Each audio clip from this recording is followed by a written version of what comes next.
सब कुछ था भैया इनके पास, सब कुछ। मतलब इनके पास कम्युनिकेशन के, दूर संचार के नेटवर्क सारे बढ़िया थे। एनर्जी रिसोर्सेज यानी कि तेल इनके पास, आयरन इनके पास, स्टील इनके पास, मशीनें इनके पास, ट्रांसपोर्ट सेक्टर इनके पास। एक करप्ट सिस्टम में सिंघम जैसा पुलिस ऑफिसर आ जाए, अब वो आके देख रहा है कि भैया जितने भी पुराने सारे जो बैठे हुए हैं वो तो एक से एक करप्ट हो रखे हैं। जो सोशलिस्ट देश होते हैं जहां पे सारा कुछ स्टेट ओन्ड होता है, ठीक है, जहां पे कैपिटलिज्म नहीं होता, वहां पे FDI, free trade, currency convertibility, ये सब नहीं होता। हेलो बच्चों, कैसे हो आप सब? माइंड मैप्स की सीरीज कंटिन्यू करते हैं। पिछले चैप्टर में क्या पढ़ा था?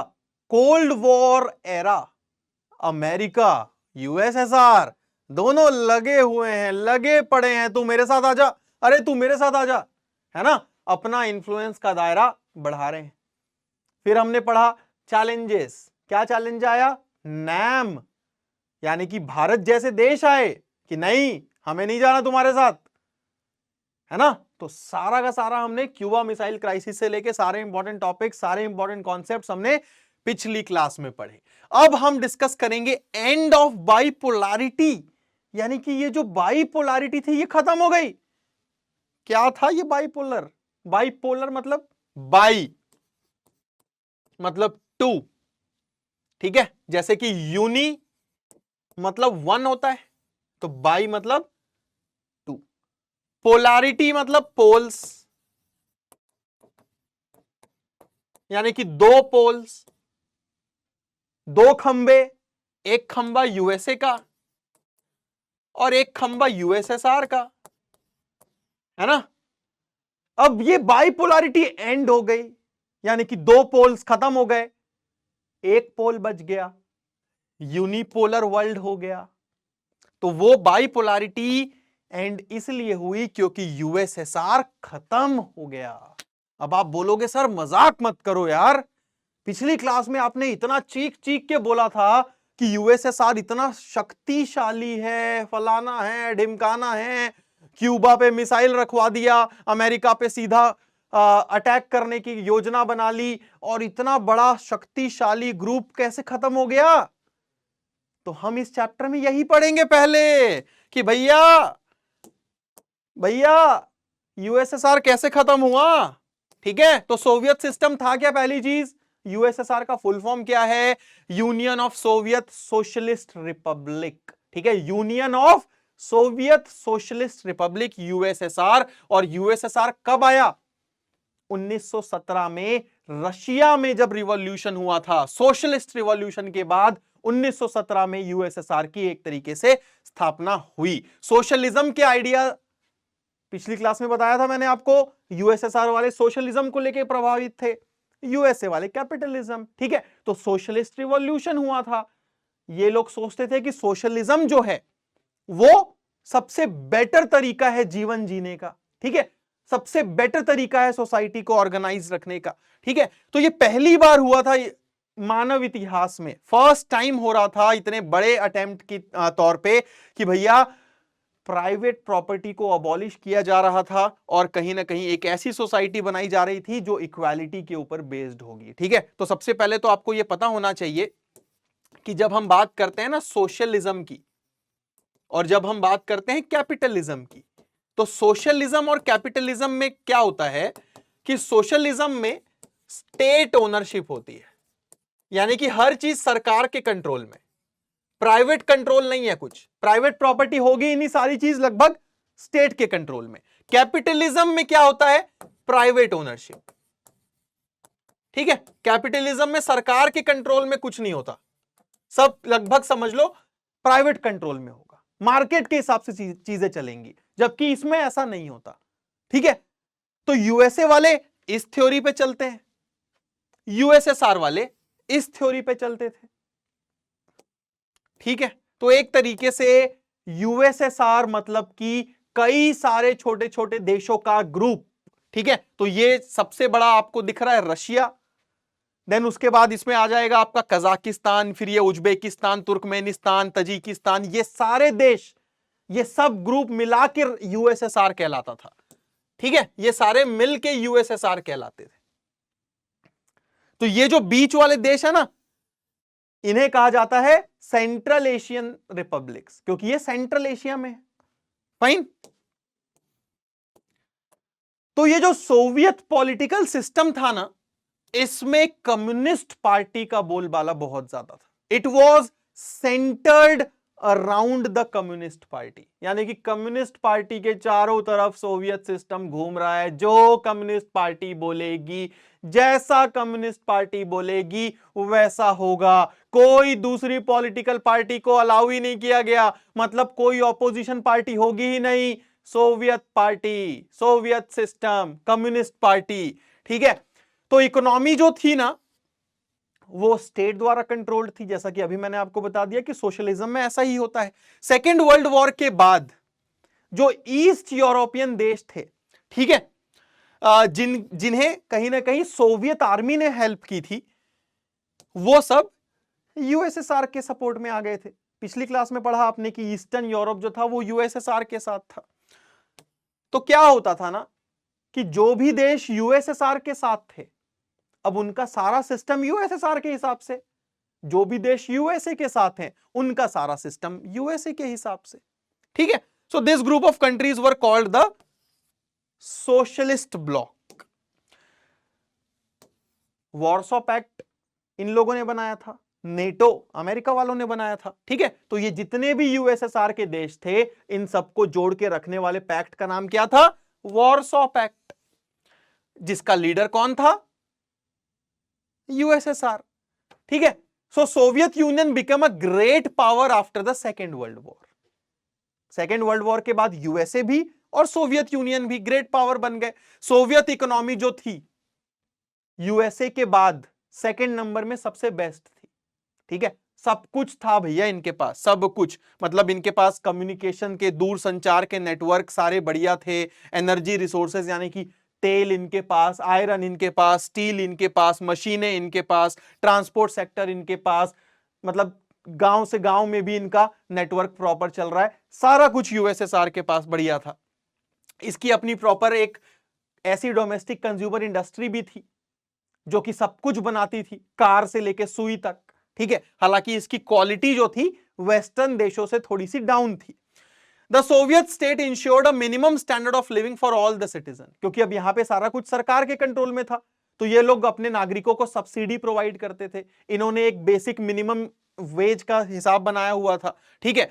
तो हेल्थ हो, एजुकेशन हो, चाइल्ड केयर हो, ये सारे सस्ते दामों में यहां के नागरिकों को मिला करते थे। लगभग बेरोजगारी एकदम ना के बराबर थी। Okay. Land, productive assets were owned and controlled by the Soviet state. चाहे इंडस्ट्री हो, चाहे जमीनें हो, सब कुछ किसके कंट्रोल में?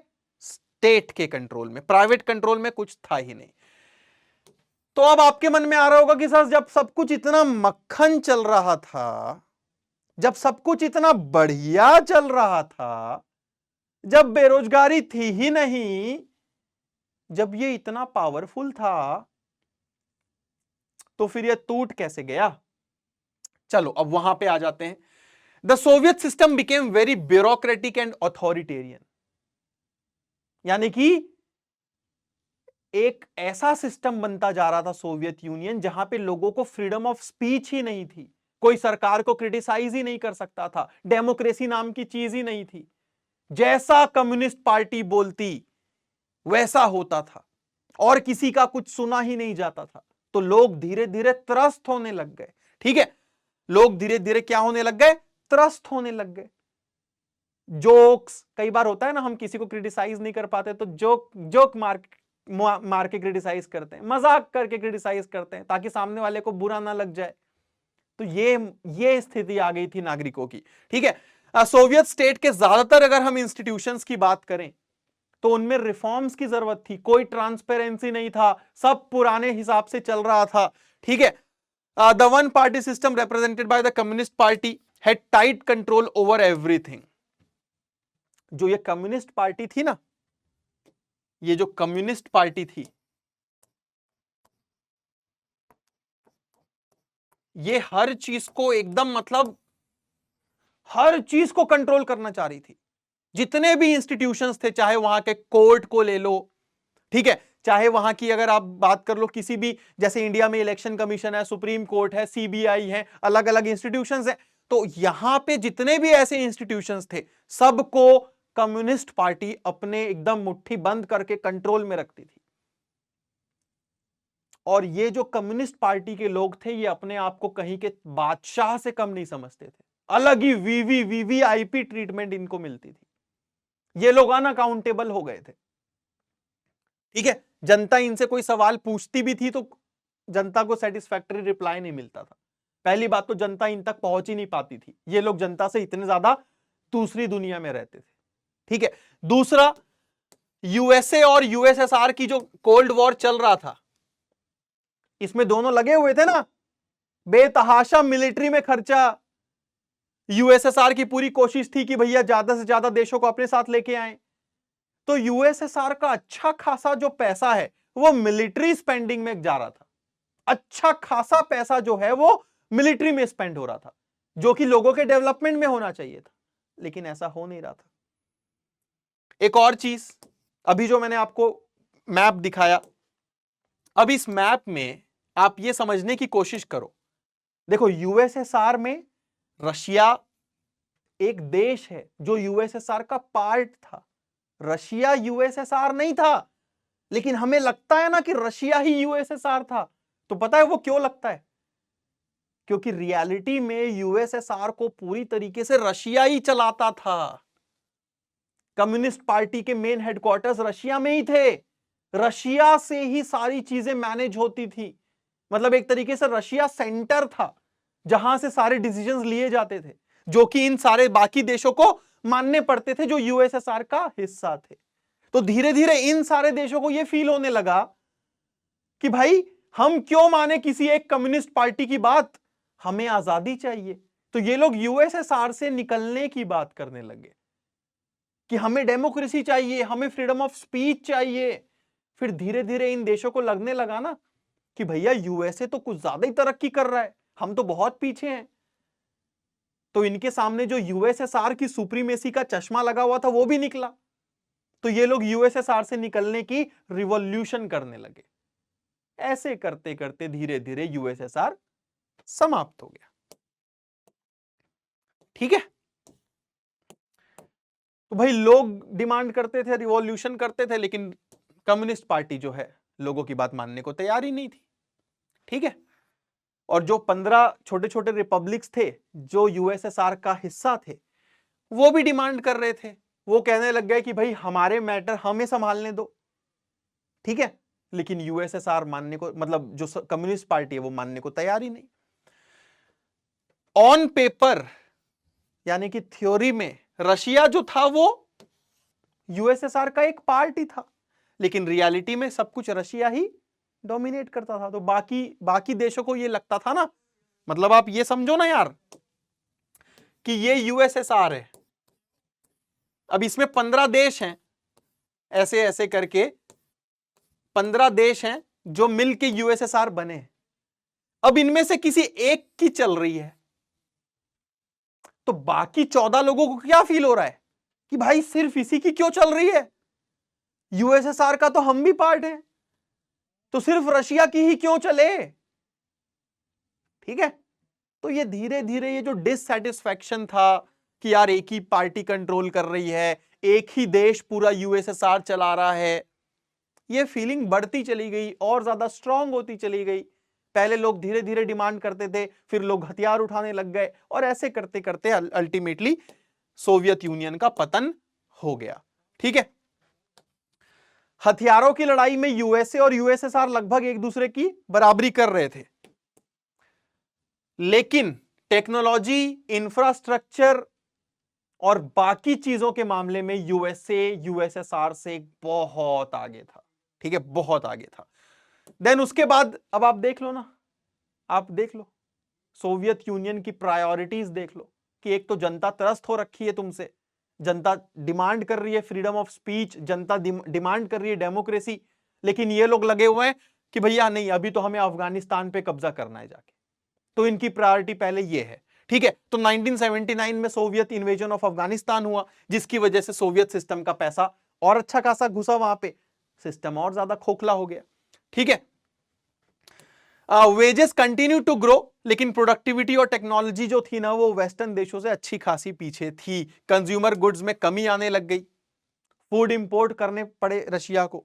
ठीक है, और अल्टीमेटली अगर आप देखोगे तो रशिया की जो इकोनॉमी थी वो स्टैग्नेंट हो गई, यानी कि रुक के रह गई, ग्रोथ रुक गई। ठीक है, कोई भी ग्रोथ नहीं हो रही थी। और इसी दौरान एंट्री होती है मैं हूं डॉन करते हुए मिखाइल गोर्बाचेव की, जो कि 1985 में कम्युनिस्ट पार्टी के क्या बने, जनरल सेक्रेटरी। तो मिखाइल गोर्बाचेव ने देखा कि भाई ये तो बहुत बड़ी बड़ी समस्याएं हैं।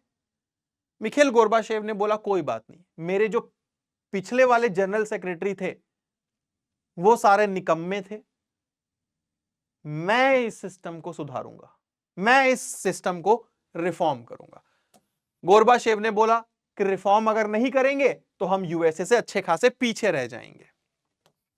लेकिन गोर्बाचेव का जो ये डिसीजन था रिफॉर्म करने का, उसके रिजल्ट वैसे नहीं आए जैसे कि गोर्बाचेव ने सोचे थे। तो सबसे पहले आपको बता देता हूं ब्रीफ में कि गोर्बाचेव के रिफॉर्म्स क्या थे। एक था पेरेस्ट्रॉइका, पेरेस्ट्रॉइका मतलब इकोनॉमिक रीस्ट्रक्चरिंग। ठीक है, तो इसमें गोर्बाचेव ये चाहता था कि जो सेंट्रलाइज हो रखा था ना सब कुछ, कि सब कुछ एक ही सेंटर से चल रहा है, वो चाहता था डिसेंट्रलाइज करना। ठीक है, इकोनॉमी को डिसेंट्रलाइज करना, मार्केट रिफॉर्म्स लेके आना, और साथ ही साथ जो हर चीज में स्टेट का कंट्रोल है, कि प्राइवेट कंट्रोल कुछ है ही नहीं, उसको भी थोड़ा सा ठीक करना और स्टेट के कंट्रोल को कम करना। ठीक है, तो गोर्बाचेव ने सोचा कि अगर मैं ऐसा करूंगा तो कहीं ना कहीं प्रोडक्टिविटी बढ़ेगी, इनोवेशन आएगा और इकोनॉमी ज्यादा अच्छी बन पाएगी। दूसरा रिफॉर्म था ग्लासनोस्ट। ग्लासनोस्ट का मतलब होता है ओपननेस। ठीक है, तो गोर्बाचेव चाहता था ट्रांसपेरेंसी लेके आना, गोर्बाचेव चाहता था लोगों को फ्रीडम ऑफ स्पीच देना। जैसे कि पहले लोग सरकार को क्रिटिसाइज भी नहीं कर पाते थे, गोर्बाचेव चाहता था कि अब अगर सरकार को क्रिटिसाइज करना चाहता है कोई तो बिना डरे कर पाए। ठीक है, बिना डरे अगर कोई अपने सजेशन देना चाहता है दे सके। ठीक है, सो गोर्बाचेव बिलीव्ड कि अगर ओपननेस आएगा तो कहीं ना कहीं एक हेल्दियर पॉलिटिकल एनवायरनमेंट जो है वो क्रिएट होगा और देश आगे बढ़ेगा। ठीक है, now the people in the east European countries जो कि सोवियत ब्लॉक का हिस्सा थे, वो सोवियत कंट्रोल के अगेंस्ट आवाज उठाने लगे, जैसा कि मैंने आपको ऑलरेडी बोला। और जब ऐसा हुआ तो पहले क्या होता था कि जब भी ये देश आवाज उठाते थे, कम्युनिस्ट पार्टी जो है उनके ऊपर उनकी आवाज को दबा देती थी, कंट्रोल कर लेती थी। लेकिन इस बार गोर्बाचेव के आने के बाद ऐसा नहीं हुआ, गोर्बाचेव ने इंटरवीन नहीं किया और धीरे धीरे ये सारे देश यूएसएसआर से अलग होते चले गए। ठीक है, so Gorbachev initiated the policies of economic and political reform, जो कि अभी ऑलरेडी मैंने आपको बता दिया। The reform were opposed by leaders within the Communist Party. अब कम्युनिस्ट पार्टी के अंदर जो बाकी लीडर्स थे उनको गोर्बाचेव के रिफॉर्म्स नहीं पसंद आए। उन्होंने बोला ये कौन आ गया भैया रिफॉर्म करने वाला, हमें नहीं चाहिए रिफॉर्म। वो तो चाहते थे ना जैसा चल रहा है वैसे ही चले, क्योंकि उनको तो मजा आ रहा था। अब भाई अचानक से कोई नया बंदा आके बोलेगा अच्छा रिफॉर्म करो, तो पुराने वालों को तो चिढ़ मचेगी ही ना। बस वैसा ही हो रहा था, जैसे कि मतलब एक करप्ट सिस्टम में सिंघम जैसा पुलिस ऑफिसर आ जाए, अब वो आके देख रहा है कि भैया जितने भी पुराने सारे जो बैठे हुए हैं वो तो एक से एक करप्ट हो रखे हैं। ठीक है, तो उनको सिंघम से चिढ़ मचेगी ना कि यार ये क्यों आके रिफॉर्म की बात कर रहा है। तो वैसा ही होने लगा यहाँ पे, लोगों को आजादी का स्वाद बेसिकली लोगों ने चख लिया था और अल्टीमेटली लोग नहीं चाहते थे कम्युनिस्ट पार्टी का पुराना रूल। ठीक है, 1991 में जो है तख्ता पलट होने की कोशिश हुई, जो कि कम्युनिस्ट पार्टी के ही भीतर के कुछ लोगों ने किया था, और वहां से एक नेता निकल के आया जिसका नाम था बोरिस येल्टसिन। ठीक है, so Russian republic began to shake off centralised control. सबसे पहले रशिया से ही इसकी शुरुआत हुई और अल्टीमेटली जो है ना पावर जो है वो सोवियत सिस्टम से शिफ्ट होके रिपब्लिक्स तक चली गई। ठीक है, so the Central Asian republics did not ask for independence and they wanted to remain with the Soviet Federation। और बाद में 1991 में under the leadership of Yeltsin Russia, Ukraine, Belarus जो थे तीन मेजर रिपब्लिक्स, वो सोवियत यूनियन से पूरी तरीके से खत्म हो गए और सोवियत यूनियन को डिसबैंड कर दिया गया। ठीक है, कम्युनिस्ट पार्टी को बैन कर दिया गया। ओके, तो बेसिकली जैसा कि मैंने आपको बताया कि सोवियत सिस्टम क्या था, तो यूएसएसआर जो है 1917 में कहीं ना कहीं सोशलिस्ट रिवॉल्यूशन के बाद सामने आया। सोवियत पॉलिटिकल सिस्टम जो थी वो कम्युनिस्ट पार्टी के इर्द गिर्द घूमती थी। सोवियत यूनियन जो है सेकेंड वर्ल्ड वॉर के बाद एक ग्रेट पावर बन गई। फाइन। देन उसके बाद गोरबाचेव की अगर हम बात कर लेते हैं, तो गोरबाचेव ने रिफॉर्म्स लाने की काफी कोशिश की, और जरूरत क्यों पड़ी थी? क्योंकि कहीं ना कहीं सोवियत सिस्टम जो है वो अंदर से खोखला हो गया था। ठीक है, खोखला हो गया था।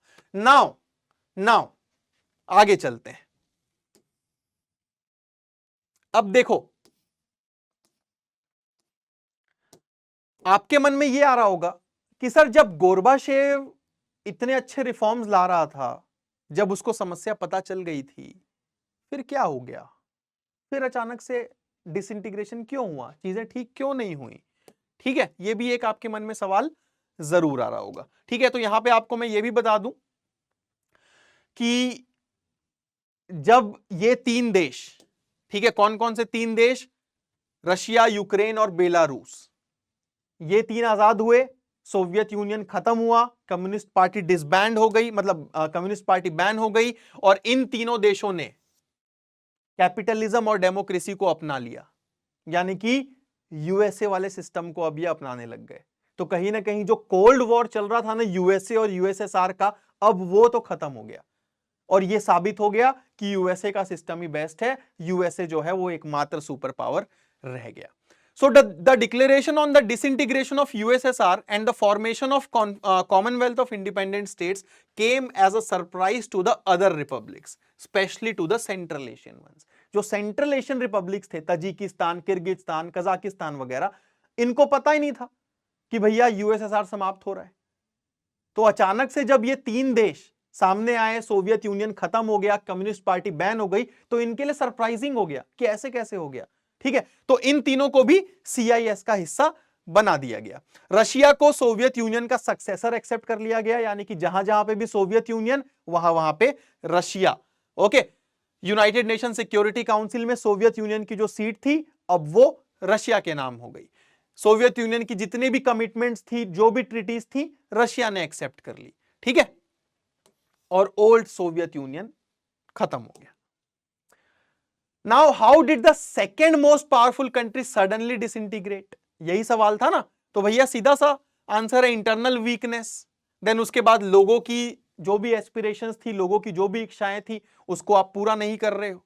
ठीक है, इकोनॉमिक स्टैग्नेशन, जिसकी वजह से कंज्यूमर शॉर्टेज, ठीक है, कंज्यूमर गुड्स के शॉर्टेजेस हो गए थे, और अल्टीमेटली लोग जो है वो त्रस्त आ गए थे। Now, why did the system become so weak and why did the economy stagnate? The Soviet economy used much of its resources in maintaining a nuclear and military arsenal. ठीक है, सारा पैसा तो लड़ाई में लगा रहे हो ना, सारा पैसा मिलिट्री में लगा रहे हो, सारा कुछ तुमको युद्ध लड़ने में लगाना है, एक एक चीज डेवलपमेंट में तुमको लगाना ही नहीं है, तो सिस्टम तो खोखला हो गई। ठीक है, सिस्टम तो खोखला हो गई, जिसकी वजह से कहीं ना कहीं एक ऐसा ह्यूज इकोनॉमिक बर्डन आ गया जो कि अल्टीमेटली सोवियत यूनियन नहीं झेल पाया। जो ऑर्डिनरी सिटीजन्स थे, उनको वेस्टर्न देशों की एडवांसमेंट का पता चलने लग गया, तो उनके सामने सोवियत यूनियन की रियलिटी आ गई। ठीक है, तो उनके लिए भी एक तरीके से शॉक हो गया।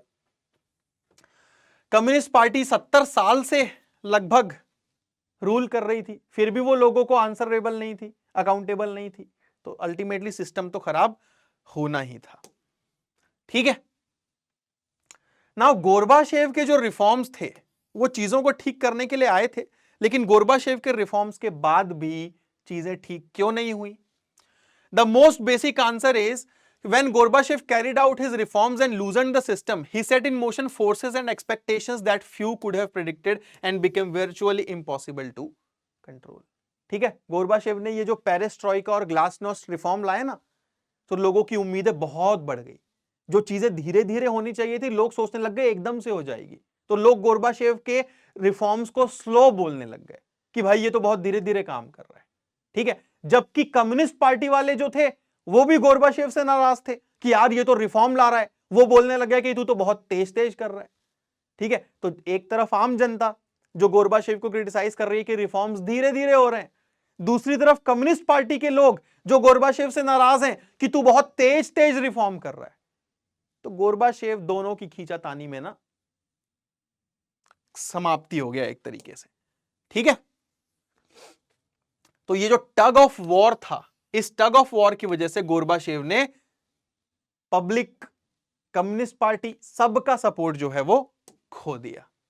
ठीक है, और अल्टीमेटली नेशनलिज्म, इंडिपेंडेंस, ये सारी चीजें तो रीजन थे ही। मतलब कहीं ना कहीं देखो ऐसा है कि गोरबाचेव अगर नहीं आता तो हो सकता है कि सोवियत यूनियन 5 साल या 10 साल बाद टूटता, लेकिन टूटता तो गोरबाचेव के आने से चीजें क्या हो गई, फास्ट हो गई, ये आप कह सकते हो।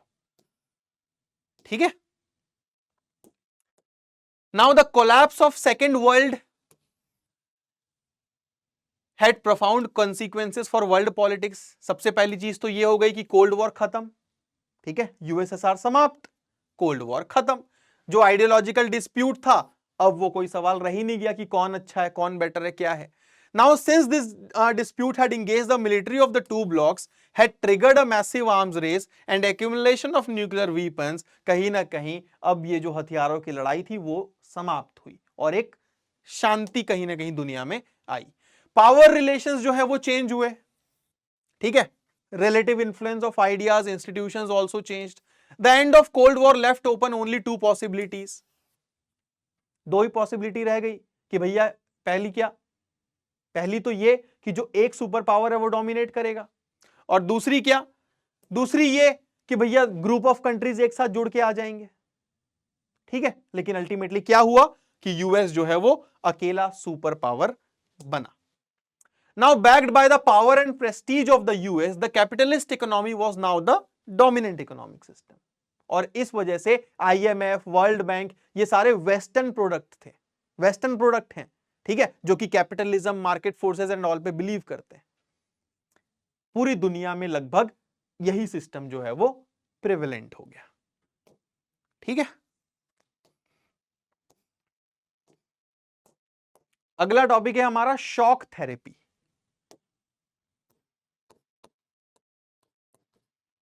शॉक थेरेपी, अब देखो क्या होता है ना, एक पुरानी कार है जिसका इंजन खराब है, चल नहीं रही है वो, तो आप उसको कैसे ठीक करोगे? बेसिक्स में जाओगे, ठीक है, उसके इंजन को ठीक करोगे, उसका कंबशन सिस्टम ठीक करोगे, जो भी है, कार चलेगी। लेकिन अगर आप इंजन को ठीक ना करके उसको करंट दे दे के उसको और मतलब आप अलग तरीके से ठीक करना चाहोगे, तो शुरू में कार क्या करेगी, ऐसे ऐसे होगी ना, फिर बाद में धीरे से स्टेबल हो जाएगी। उसी तरीके से एक एग्जांपल और आपको देता हूं। बहुत ठंड है और आपको कोई स्विमिंग पूल में जाने बोल रहा है, ठीक है, तो आप क्या करोगे? हम कैसे करते हैं ठंड में जब नहाते हैं, धीरे धीरे पैर रखते हैं शावर के पास, स्लोली स्लोली जाते हैं ताकि बॉडी यूज टू हो जाए पानी से, और फिर हम नहा लेते हैं। ठीक है, लेकिन आपको कोई एकदम से पूल में फेंक दे तो आपको एकदम से शॉक लगेगा ना। तो बस ये जो शॉक थेरेपी थी ना, ये ऐसे ही थी। ठीक है, शॉक थेरेपी में कोशिश क्या की गई थी, सोशलिज्म से कैपिटलिज्म में कन्वर्ट किया जा रहा था सिस्टम्स को। ठीक है, अभी तक जो यूएसएसआर के देश थे वो सोशलिज्म वाले देश थे, लेकिन अब यूएसएसआर समाप्त हो गया था और इन देशों को ये फील आने लग गया था कि भाई कैपिटलिस्ट सिस्टम जो है अमेरिका वाला वो ज्यादा बेटर है, वो ज्यादा बढ़िया है, वो ज्यादा अच्छा तरीका है। तो अब सोशलिज्म से कैपिटलिज्म में कन्वर्ट करना था ना, तो धीरे धीरे कन्वर्ट करना चाहिए था, लेकिन धीरे धीरे ना कन्वर्ट करके इन लोगों ने शॉक थेरेपी दे दी, शॉक थेरेपी दे दी। और इस शॉक थेरेपी से शुरू में कुछ साल तक रशिया की इकोनॉमी और बाकी देशों की इकोनॉमी अच्छी खासी डाउन रही, बाद में धीरे धीरे ये लोग रिकवर कर गए। ठीक है, तो ये चीज आपको ध्यान रखनी है कि शॉक थेरेपी मतलब क्या है। The collapse of communism was followed by a painful process of transition. ये ट्रांजिशन प्रोसेस पेनफुल था क्योंकि शॉक थेरेपी दी गई। ठीक है, ऑथोरिटेरियन सोशलिस्ट सिस्टम से डेमोक्रेटिक कैपिटलिस्ट सिस्टम। ऑथोरिटेरियन यानी कम्युनिस्ट पार्टी का सिस्टम, ऑथोरिटी एक ही पार्टी, पूरा मतलब lack of democracy, lack of freedom of speech, कोई सवाल नहीं पूछ सकता, कोई कुछ नहीं। अब ऑथोरिटेरियन से डेमोक्रेटिक में आप आ रहे हो, यानी कि एक ऐसा सिस्टम जिसमें कि सरकार जनता को आंसरेबल होगी। सोशलिस्ट से कैपिटलिस्ट, यानी कि अब पहले सोशलिस्ट में क्या था, सब कुछ स्टेट के कंट्रोल में था, कैपिटलिस्ट में क्या होगा, प्राइवेट कंट्रोल में होगा। यानी कि अभी तक जितनी चीजें स्टेट के कंट्रोल में थी, आपको सबको बेचना है प्राइवेट लोगों को। आप समझ रहे हो कितना पेनफुल ट्रांजिशन हुआ होगा ये। तो ये जो मॉडल ऑफ ट्रांजिशन था रशिया में, सेंट्रल एशिया में और ईस्टर्न यूरोप में, that was influenced by world bank and IMF. World bank और आईएमएफ को यह जिम्मेदारी दी गई थी कि आप लोग ये ट्रांजिशन करवाओ, तो इसको जो है शॉक थेरेपी का नाम दिया गया। ठीक है, तो लगभग अगर हम देखेंगे तो अलग अलग देशों में इसकी स्पीड अलग अलग थी, लेकिन कहीं ना कहीं डायरेक्शन जो था, फीचर्स जो थे वो सेम थे। इन देशों को शिफ्ट करना था कैपिटलिस्ट सिस्टम में, यानी कि अभी तक जितना भी सिस्टम बना हुआ था सोशलिस्ट वाला, अभी तक ये सारे यूएसएसआर के साथ थे। ठीक है, अभी तक जो भी सिस्टम बना हुआ था, जो भी ट्रेड अलायंसेस बने हुए थे, सबको खत्म करना था और नया सिस्टम लेके आना था। ठीक है, सारी प्राइवेट बेसिकली ओनरशिप जो थी वो करनी थी। ठीक है, हर एक चीज प्राइवेट हाथों में देनी थी। Privatisation of state asset, corporate ownership patterns were to be immediately brought in. अभी तक कलेक्टिव फार्म्स का सिस्टम था। ठीक है, यानी कि एक साथ सामूहिक खेती जिसे हम कह सकते हैं, अब उसको प्राइवेट फार्मिंग में कन्वर्ट करना था। तो कैपिटलिस्ट मतलब बेसिकली कलेक्टिव फार्मिंग से प्राइवेट फार्मिंग में जो ये ट्रांजिशन हुआ, इसको एकदम से कर दिया गया, जिसकी वजह से लोगों के पास खाने के लिए खाना नहीं बचा और फूड इंपोर्ट करना पड़ा। So this transition ruled out any alternate way other than the socialism or capitalism. Shock therapy also involved a drastic change in the external orientation of these economies. Development was now envisaged through more trade, and a sudden switch to free trade was considered essential. FDI, free trade regime, ये सारी चीजें लाने की कोशिश की गई। ठीक है, this also involved openness to foreign investment, deregulation, currency convertibility.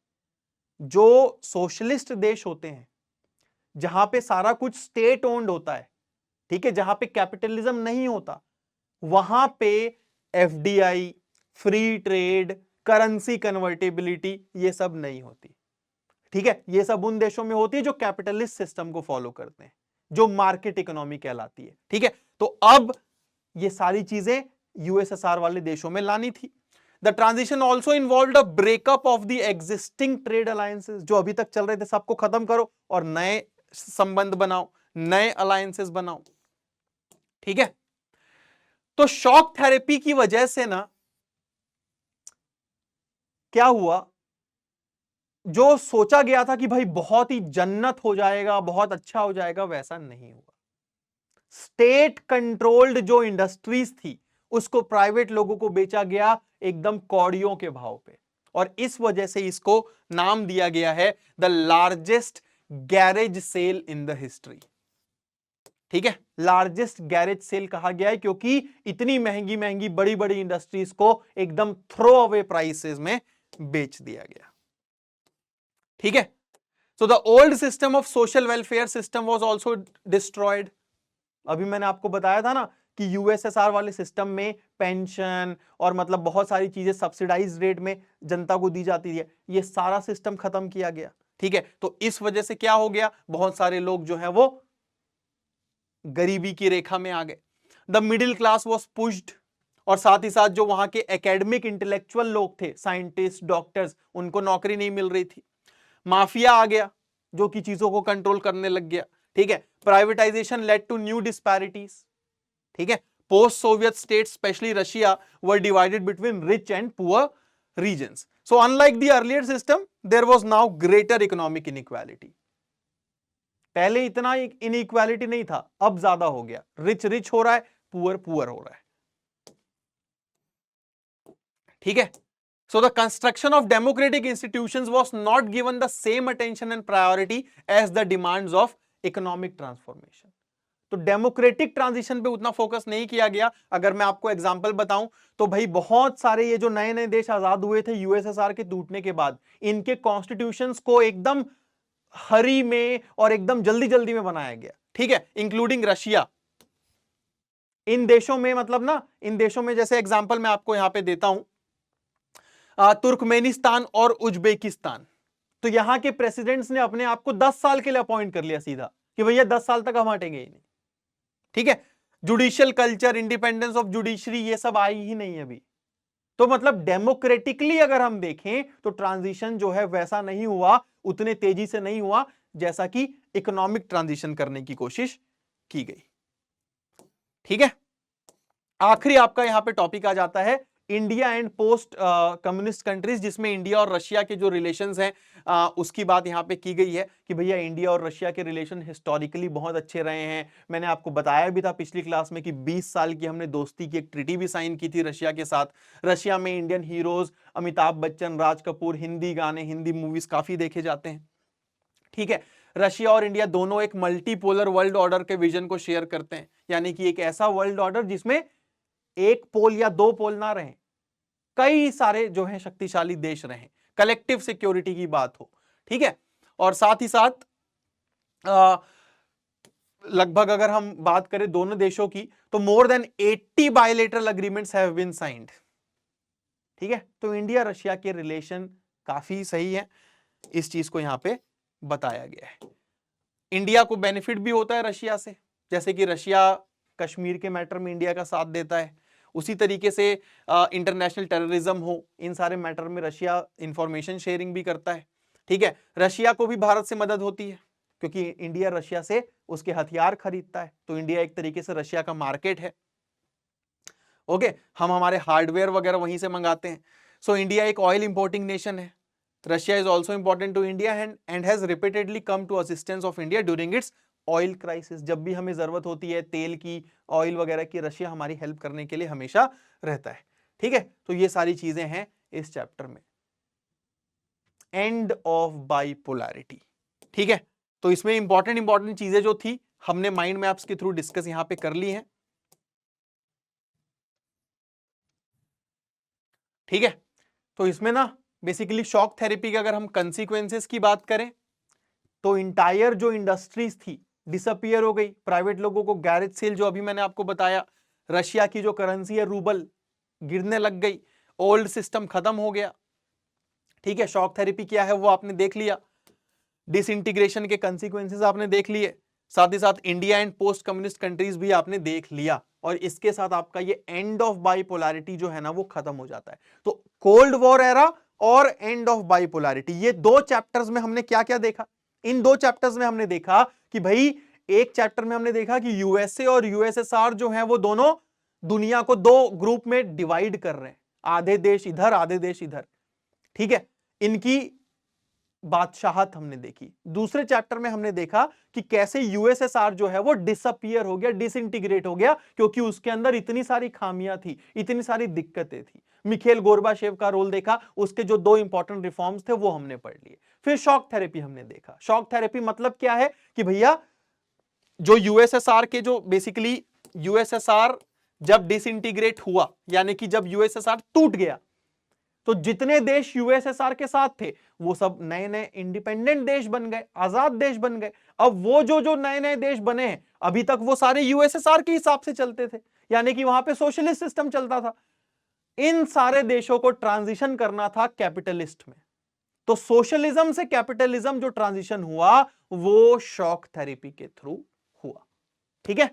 तो ये था बच्चों आपका एंड ऑफ बाइपोलैरिटी, जो कि हम यहां पे समाप्त करते हैं, ठीक है। तो मिलता हूं आप सभी से अगले सेशन में कुछ और इंपॉर्टेंट सेशंस के साथ और इंपॉर्टेंट माइंड मैप्स के साथ। Take care.